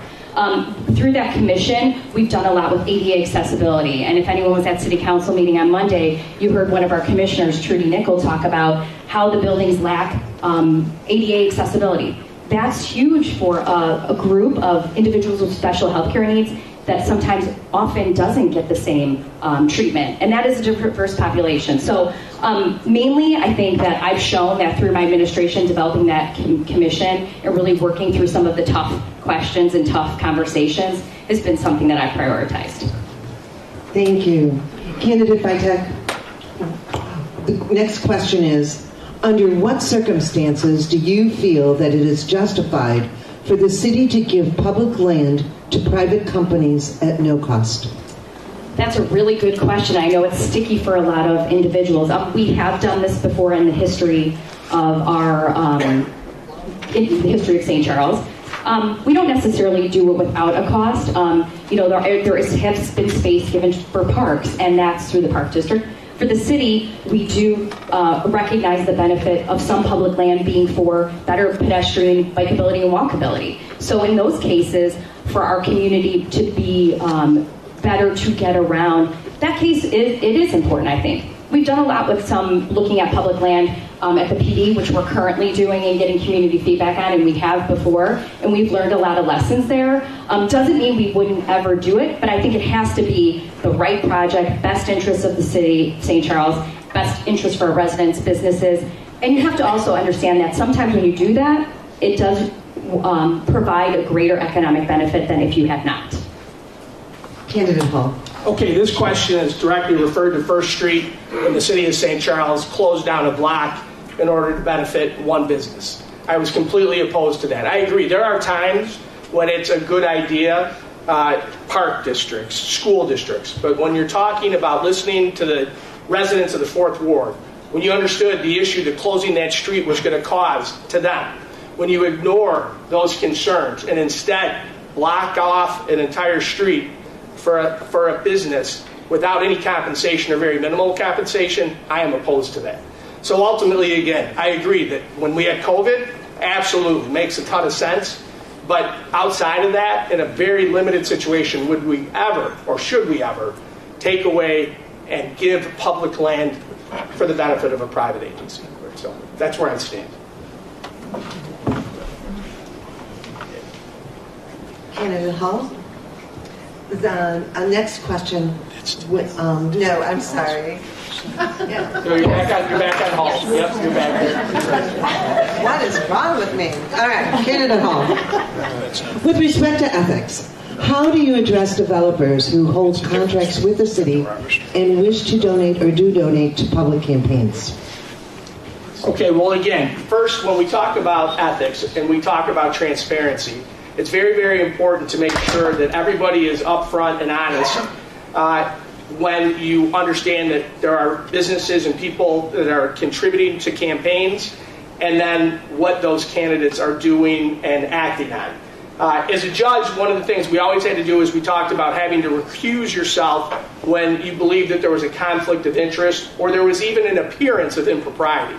And that's what we're talking about. I'm not accusing anybody in government at all of doing anything wrong, but if you are going to accept, and that includes me, with the contributions, if you are going to accept contributions, you have to understand that what comes with that is a responsibility to understand when those issues come in front of City Council, that the public has a right to know that you've accepted those contributions, and that you also then have to make sure that you're making a decision to be able to disclose that, and in necessary cases then recuse yourself from being able to make a decision on that particular issue.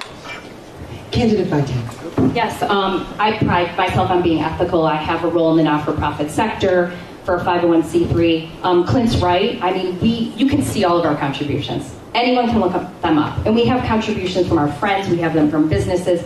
But we do take an oath to be ethical. And so I pride myself on that. I do operate in that way. Many times either one of us as mayor will never have to vote. It doesn't happen often. But as long as people understand that we're aware that you all know what kinds of contributions we have, and they're because people love this community, but being beholden upon that is not something I would ever do. That's not ethical, and that's not why I chose to be mayor. I think I got it right this time. Yes. Candidate Vitek. Yes. What solution would you provide and support for affordable housing in St. Charles for hardworking, low-income people who work here but can't afford to live here? Gosh, that has been like a very, very tricky question. I'll kind of go down a couple avenues here. We have a housing commission, and we've been working hard to see how we can better spend that trust fund to be able to identify areas where we can have attainable housing. We don't want to just make it siloed, because that's not good for anyone. That's not good for the people that live here. With attainable housing also means that we have to understand that this is a great, but it's an affluent community. It's an expensive community. We have to help individuals not only find housing, find jobs that they can keep, find ways to fund their children's education and the sports that are associated with them that we all know cost a lot of money. Attainable housing is very important. That is one of the reasons why also we have the industrial park we do, because that brings jobs. But now several council members, I'm looking at one of them, we talk about this all the time, is how do we keep these people that are working in St. Charles, living in St. Charles too. So I think it's a much bigger question, but this city council and my administration have been working hard toward that answer. Thank you. Candidate Hall? All right, this is one of these times where we agree, 100%. We want to have a community where people can afford to come and they can afford to live here. I've been going to city council meetings for the last 15 months. I've reviewed the affordable housing ordinance. We see developers come in and instead of providing affordable housing, pay cash in lieu of that, which goes into that trust fund. But it's not an easy problem to solve. I'm concerned about our seniors who are here, who have to try to afford and remain in our community. What do we do about them as well? How do we make sure that they don't get priced out of our community? There are no easy answers. What it comes to is an awareness, trying to be creative, trying to be thoughtful, and trying to figure out each time somebody comes in front of us, is this an area where affordable housing could be? What do we need to do to try to address it? And what creative solutions or innovations can we come up with? Because right now, and I'm not faulting the current administration at all, it's a difficult situation. So you got to be innovative, and you got to be creative, and you got to solve that problem. Thank you. So, Candidate Hall, what is your vision for the Charlestown Mall? Can you explain why no progress seems to be made? All right. So the mall's been vacant 7 years, and you're giving me 1 minute. Yeah. All right. Real quickly, there's no easy solutions. Number one, this is the number one issue people talk to me about. First thing we got to do is we got to be transparent, and there's got to be something on the website, a dashboard that keeps everybody up to date. In a nutshell, this is what I would do if I was elected. Number one, get on the phone with the Kraus Company and say, I'm coming out to California, I want to talk to you, and I want to learn why we haven't been able to get this developed. On my way home, I'm making a call to Urban Development and the other developers that have pulled out of this project to say, why is it that you initially came into this and then backed out? Was it something to do with the land? Did it have something to do with what we were doing? What do we do? 15 seconds. Number three, next thing we're going to do is we're going to call the communities that have been successful. Nothing is the same, but what have they done that we haven't done to be able to do this? And then going back to the communication part, got to have it on the website, got to let the citizens know what are going on. Maybe this is happening, but I'll tell you what, as a citizen, I don't know. And I've been going to city council meetings for the last 15 months. So pull up our sleeves and get it done. Thank you. Candidate Vitek. Yes, the mall. Okay, well, we all know Fox Haven's coming, and I believe that is going to spur development there. Fox Haven Square is right next to Charleston Mall on the west side of that property, 20 years vacant. Kind of the similar situation. The mall isn't vacant. Von Maur is thriving. The Classic Cinemas is there. We do not own the mall. Two people own it. Chuck May, who I would suggest we wouldn't fly to California, but we brought him out here a couple times because that costs less. So we've done that. We've met with him. We've talked about that. On our website, it does state where we have been with Charleston Mall, and that's what the new website has been trying to do that we've just created recently. But the mall is bringing in $200,000 a year in sales tax revenue, costing the current owner $1 million plus to upkeep it. If we purchase the mall, that would all be on your backs. And we certainly don't want that. So what we are doing is talking with people who have purchased the property next to it and others, and there is interest. I'm confident over the next couple of years, just like I said, that property 20 years vacant, look at us now. So I'm confident that the mall there'll be some movement in the next few years. Thank you. Thank you. So on the same pattern, there is a question about what plans would you like in the development of the old police station? Okay, I'm going to say something. I have never said I'm demolishing the municipal building, ever. Go look at July 25th, 2022 minutes and see what I've said. I think a few of you probably got them in your mailboxes too. Never said that. It's not going anywhere. However, what our city council has decided to do is, from the previous administration, we took the plan to do what they all said, as me as alderman too, and put an RFP up there. We had some real estate people on it. What a learning experience. We heard from the community. Lots of Fourth Ward residents are here now. We heard from you all. So what we've decided to do is an RFP to study the utilities, studying the parking, studying all the factors, and community engagement. We've already determined that's what will be next. What I think will likely happen is something that balances that area of the community. Something smaller scale that complements the Potawatomi Park, which is a huge gem in our community, and also the river. So I think it'll be something balanced, not something like you've seen in the previous proposals. Thank you. Candidate Hall.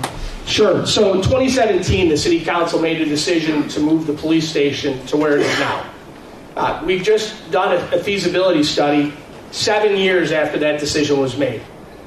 I had hoped that that feasibility study would have been done a long time ago, which would have helped us understand what that land can provide and what it can't. Citizen engagement is huge. It wasn't done. We need to be proactive, and we needed to reach out to the citizens of the Potawatomi area and ask, what are your feelings about what you think should be down there? What concerns do you have? And that should have been done a long time ago. It's great that it's happening now, but it should have been done a long time ago. A couple different concerns that I have, or a couple different things that I think are musts for that area. One is whatever goes down there, we have to protect and maintain access to the riverfront for pedestrians and for bikers. And number two, whatever it is that the feasibility says can go down there, again, it has to be responsible, it has to be thoughtful, and it has to be done in a way that complements the Potawatomi area. And that's it. Thank you. Candidate Hall, do you support an active river type project? Okay, so I have been going to the River Corridor meetings, and John Radchuk is here, for probably the last year. I have read all the documents about the active river project, and I think that there are very, very exciting things that are in those proposals. At the bottom line, when you hear the alderman talk, the issue is what can the city afford, and how do we even get there? So again, we have a lot of exciting stuff. The River Corridor Foundation is a fantastic committee with good people with great ideas. The issue is what can the city afford, and how do we pay for that? So I love the city is a jewel, it's a gem, it provides a lot of different things to us. We want to always look for ways that we can innovate and find creative ways to use that. But at the end of the day, we have to figure out how to pay for that as well. But just a shout out, as I'm looking, I see a number of River Corridor Foundation members. I have enjoyed being a part of those meetings, and I appreciate the work that you're doing on behalf of our community. Candidate Byton, Yes. Same question. Shout out to John Radchuk too. I saw him when I came in. Yes, I mean, we should be using our river. It's right in the middle of our town. How can we better do that? And John and I have had conversations, and others like Laurel Mode, about which ways, what is it? Is it the active river? Is it a zip line? You probably heard that back in 2016 with the active river project. No doubt that our river is a gem and we can use it better. What that really means, well, you heard the candidates before us talking about water costs and all these other prioritizing of projects that are due to the aging infrastructure. Well, of course that's something, but there are opportunities, and John and I have talked about it, with grants, foundation grants. As you probably remember, we did fund some of First Street with the St. Charles Initiative, and that was $2 million given from you all, because you care about the city. So I think there are ways that we could better utilize our river. I don't know if it's the active river project in its entirety, but those conversations do need to go hand in hand with the dam discussion and with the municipal site discussion as well. Thank you. Candidate Byton. We heard about this question from the council candidates, so I ask it of you both now. Do you support the early renewal of the electric contract to 2055 by April 30th, 2025 deadline imposed by the Illinois Municipal Electrical Agency? I think I'm aligned with most of the alderpersons that were up here before saying, you know, we're not there yet, but would I be opposed to signing it early? Not necessarily. I am obviously 100% for renewable energy. We've gone from 9% to about 11%, and now we also are bringing a solar farm on next year, and we're looking at battery storage. Those are all things I care about, and I care about for our community. But as we know, some things at the federal level do change, and we know funding is changing. So given that, I have to look at that as a mayor and inform our city council to make the best decisions. Will it be less risk if we know we can get our renewables to above what Illinois is currently at, 7%? We are currently there. So would I be opposed to signing a contract if I knew it wasn't going to be on your backs to pay for it, and I knew it was the less risky project while we were also gaining renewable energy sources? No, I wouldn't necessarily be opposed to that. But we still do have a lot of questions to answer. We're in constant communication with Naperville and looking at their data from their consultant, and that's currently where we're at. We're definitely spending a lot of time on this issue, and it's very important. Candidate Hall. Okay, I do not support the early renewal. The contract, as a lawyer, you look at contracts, we had a contract that ends in 2035 with an early renewal date of 2030.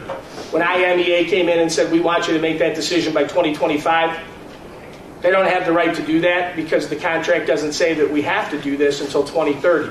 The path I would take, the Daily Herald had a great editorial today that said, you know what, Naperville, congratulations on what you did. You hired a consultant to help enhance and supplement the information that you have to make an informed decision.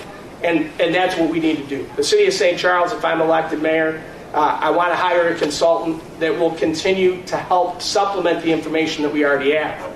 There is a lot that's out there. There's technological advances. There are cost reductions. There are subsidies that are occurring.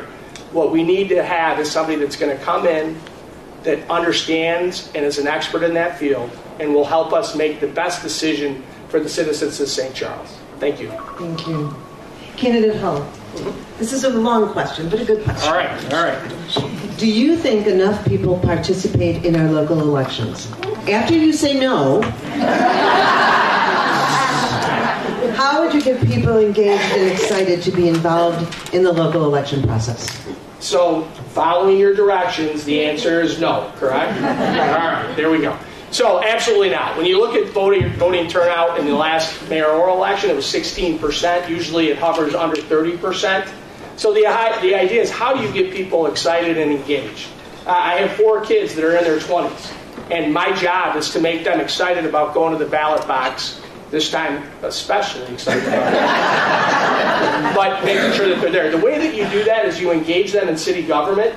You get them involved. You understand how exciting it is to be on a commission, to come to the youth commission, to come to the river corridor. How do you do that? Sometimes you're going to have to drag them there, but based upon all the work that I've done with the youth in our community, I know that they're excited, and once they get there, they have a lot to give. So at the end of the day, it's not easy. Not easy. I have 4 kids in their 20s. It's time to engage them, excite them, get them motivated, and get them to the ballot box. Thank you. Candidate Feige. Yes. Well, you all in the room aren't the problem, really. You're like the 16%. 4,000 people out of 33,000 making decisions for this whole community. That's actually terrible. Been talking about that, been going door to door for 3 weeks, and that is really talking to people about how important municipal elections are. My daughter's here. I'll call her out, she hates it. She will be 18. The first person she's going to vote for is her mother. And educating that would have never voted in a municipal election. Significant other is never voting. People out, and that's what I do. Scouting the time. And the thing what I want is the number one. Well, first, be a good human. Second, vote. You get to do when you vote. Nobody votes. Please get your friends out. Those numbers tick up.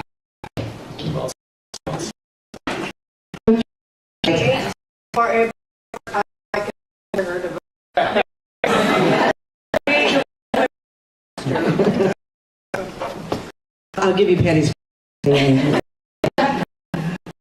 Next question, Ken. What is the best way to increase engagement with the citizens? Also, was asked last period. We do in our technology and tools, and it isn't perfect, but we've made some adjustments. Texting, always talk about information available. We're trying two-way street. I've done that before. Hopefully educate people in Charles, but all staff, you're welcome to do staff. They will answer. But communication is, and to us as officials, to do our best to reach you. Opinions. That is always, or at least that's what it's not like everything our job that we're open and available. Canada Hall. Great article on communication about how differently. Some people like to get a newspaper. It's just they get it on videos. Possibility to make we understand information is being received, that we do the different ways that our citizens videos, newsletters, or something like that, or emails. Over study room number 4. I've spent my campaign. People and they've wanted to talk about the issue. I've invited them to the library, study 4. You can serve it, no cost. People face to talk to them about what's important to them, what's important to me in the future of St. Charles. The dedication to me, face to face, being willing to, and it takes a lot of hard work. That's the kind of way to get for me when I'm a next mayor. Thank you. Do you support a zoning heights to 2 stories along the river? Well, first, ITAC is talking because the mayor has over and the mayor does not have over. That's obvious city council. I understand wanting to make sure that can impede upon the river. It's a balance. You have to sit there. You have to look at the interest of the against benefits the bigger. So it's time is I understand what it is to be able to see the river. I would have to hear more and to understand, but I think that you have to be aware of it. You have to listen and you have to bear decision on that. Canada. Yes, I had this conversation with Weber. That time, point early on, here, right? Building and it had to think that building was at maybe a larger height than some of our other buildings. So to Clint's point, we don't necessarily make all those decisions, but I think if it's the right project, let's look at it. I'm open to ideas. I wouldn't just shut down an idea because of specifically a building height, but I think, if someone brought that to me, I would say, let's talk about it. Let's talk about it with the city council. Let's talk about it with the community. Is it the right building? If it's not, that's okay, but talking about the idea isn't, I don't think, necessarily evil. I think we should be discussing ideas. Doesn't mean the idea is going to happen, but open discussion is important. Thank you. Canada FITEC. Given potential budget cuts and legislative action by the Illinois General Assembly, how do you see city government responding to cuts that may impact our community? Okay, well, in my role, we responded to them the other day before the federal mandate was rescinded. So what we did immediately is got in conversations with my city administrator, our Metro West group of mayors, and started identifying the things that would be funded at the federal level. And that may continue to happen. So we looked at body cams, we looked at infrastructure funding, and began to document what those things are. We have to do that at the state level all the time. The grocery tax, we know that's being cut. How are we going to fund that? How are we going to compensate for those things that when we don't get our LGDF funding? What are we going to do? We talk about this on a regular basis, and what that means is prioritizing projects. I mean, there are so many needs here, we have to prioritize, but that is something that we've been doing on a daily, and more so now, is just looking at what we might have to do, and it really does come down to prioritizing projects.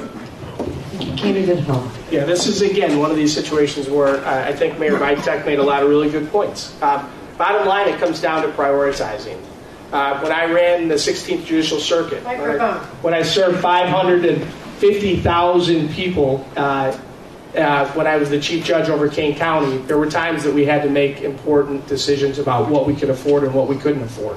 We talked about needs versus wants. And when we see reduced funding or unfunded mandates or money that's taken away, that's exactly what the city council and the mayor have to do. We have to balance. We have to understand what is it that we need and what is it that we would like to have but that we can't afford. The other thing is you're going to continue to want to rely on intergovernmental cooperation between the city, the parks, the schools to see, are there things that we can do together to share costs in order to reduce the cost to the city. And then ultimately, you're always going to be wanting to look at grant funding, looking for other ways to generate revenue, other ways to pay for things. But at the end of the day, you have to make tough decisions, and that's how you deal with it. Thank you. Candidate Hall. There's a huge concern about the immigrant community and the role of ICE. How is the city prepared to handle the possible capture of illegal immigrants? Well, that's a huge question. That's a federal question.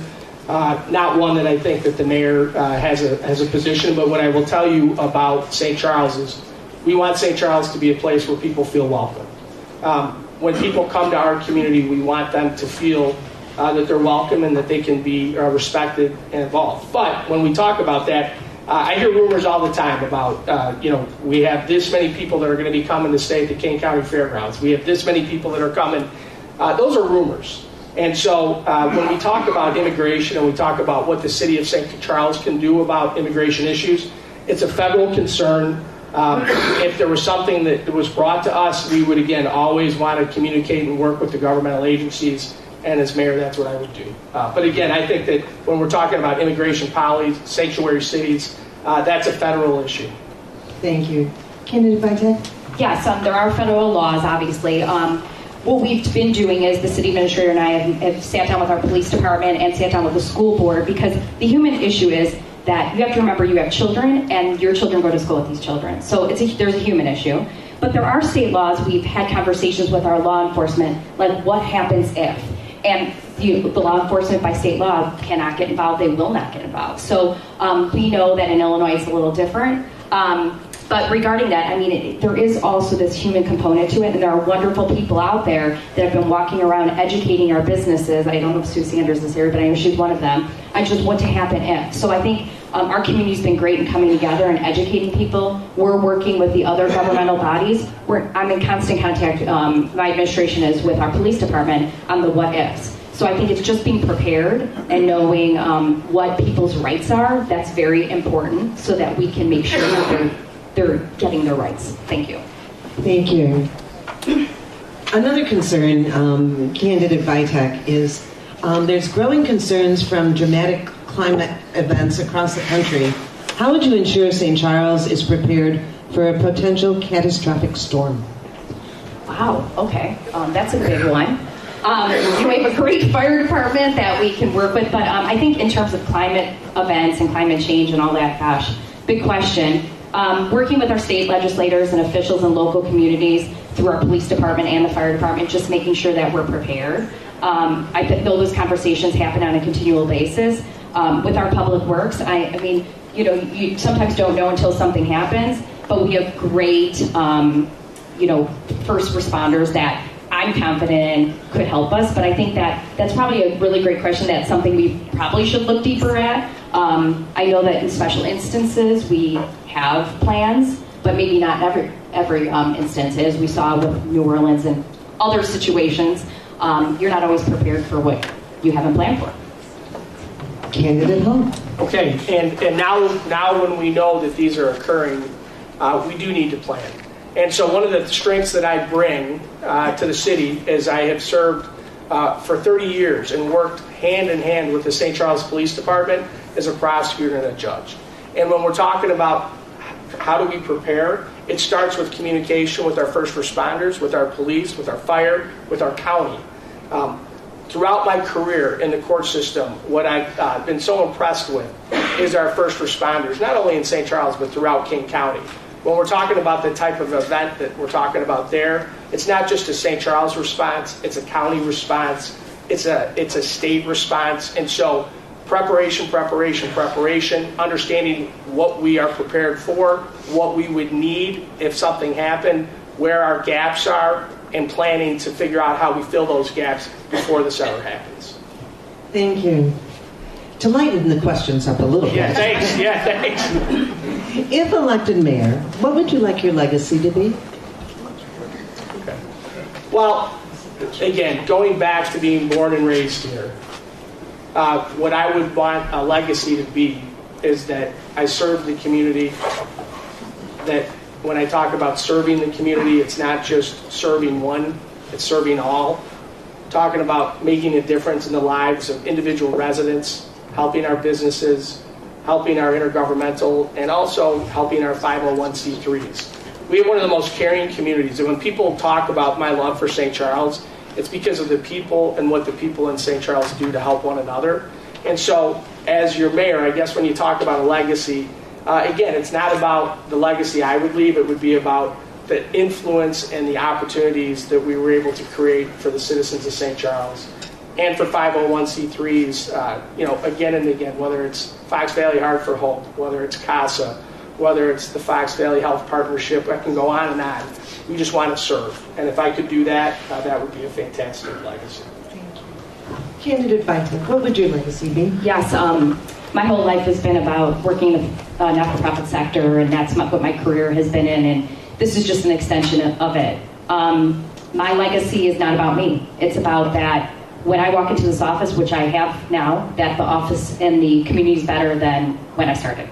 I want better opportunities for my kids. I want better opportunities for my friends, my family.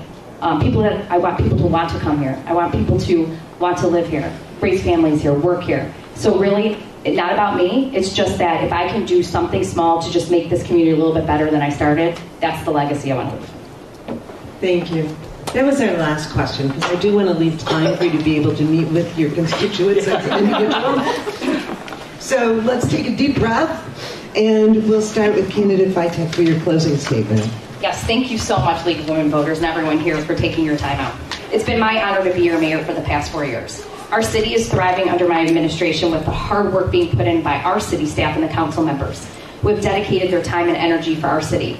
Our downtown occupancy rate is over 95%. We have fewer empty storefronts than we did 4 years ago, and our businesses, retail and restaurant, are performing strong. Our industrial business occupancy rate is sitting at 97%. Having a clear vision for our future, expressing clear policy platforms, and getting the work done comes from having a foundational understanding of the issues before us. That is why experience matters. It's why every modern-day mayor of St. Charles served as an alderperson first. My guiding principle has always been that we must put the city, our residents, and our businesses first, and we should do what is in the best interest of St. Charles. As your mayor, I have shown that I'm willing to listen, learn, and seek more information when making decisions. I pledge to continue to act with integrity and will bring the same energy and enthusiasm into our next 4 years. I ask for your vote for re-election on or before April 1st. Thank you so much for listening tonight. In candidate Hall. Mr. Weber said win with Weber. I'm going to go back to 7th grade, take a hint, vote for Clint. Why should you vote for me? First of all, I'm going to start with my 20 years of experience, leadership and management in the public sector. I haven't been an alderman, but you know what? I have been a chief judge. I have been the first assistant state's attorney. I have been a park board president. And I've served 550,000 residents as a chief judge, which is 20 times almost greater than the city of St. Charles. I'm a consensus builder. I bring people together. That's what I've done my entire life. Our city and our city council works best when all 10 aldermen feel that their voices are heard and respected. As your mayor, that's what I'm going to do. And finally, my passion for St. Charles is off the charts. I've been going to things my entire life, not because I feel like I have to or because I'm obligated to, but because, you know what, I want to support the people and the causes, and I want to support the city. What I learned very early on in my life is that good isn't good enough. And if I'm your mayor, I'm going to work every day to make the city of St. Charles the best it can be, because that's what the residents deserve. Thank you. Thank you. Please join me in thanking the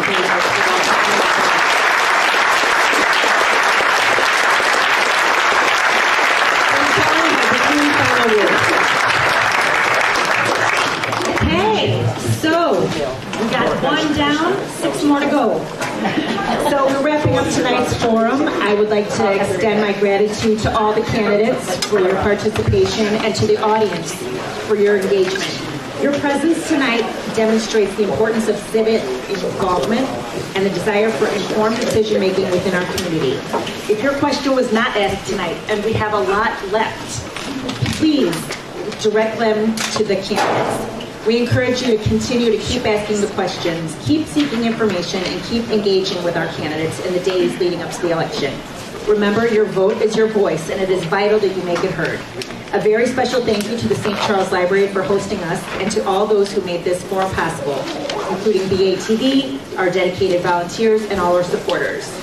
We hope this evening has provided valuable insights to aid you in making informed decisions on Election Day. Our next forum is tomorrow night in Batavia City Hall, where we will host the candidates for the Batavia Library Board and School Board. Early voting begins March 7th, and Election Day is April 1st. Please check our League of Women Voters Central Kane County website, the Illinois Voter Guide, and the Kane County Clerk's website for more information.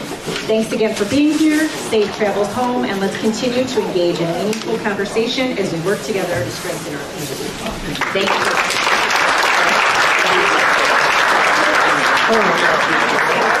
you.